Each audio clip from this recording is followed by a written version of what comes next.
All my life, I've always loved watching action movies and TV shows.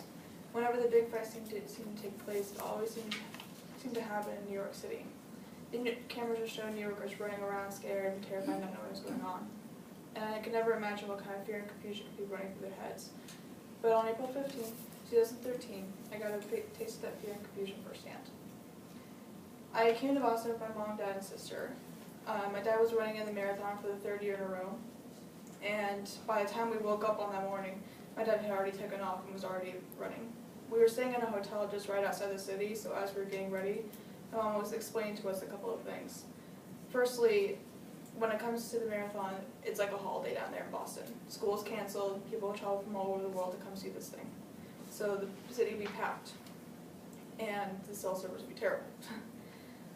And secondly, my mom and dad set up checkpoints where we could come to the checkpoint, watch my dad as he ran through, and then we'll go on to the next point. And that way we could watch my dad throughout the entire race.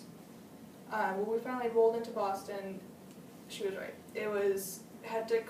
We had to stay close to my mom or we would probably get lost.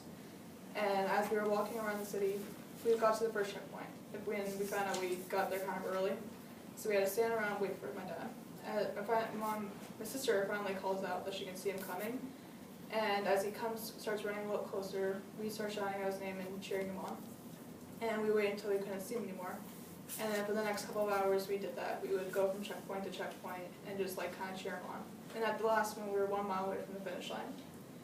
My mom said we couldn't go to the finish line because there would be no way we could watch him actually cross it because it would be way too busy. So instead we went to the family meeting area. And at the place where the runners get done, they can go there, get some food, and meet their family.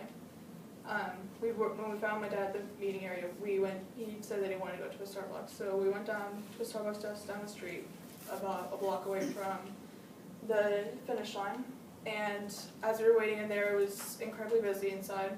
So my dad and I were sitting by the front door while we were waiting for my sister and my mom to go to the bathroom. And while we were waiting there, I heard a boom. And I looked at my dad, but he seemed unfazed, and I thought it must be some construction workers dropping something nearby. But then a little bit later, I heard another one.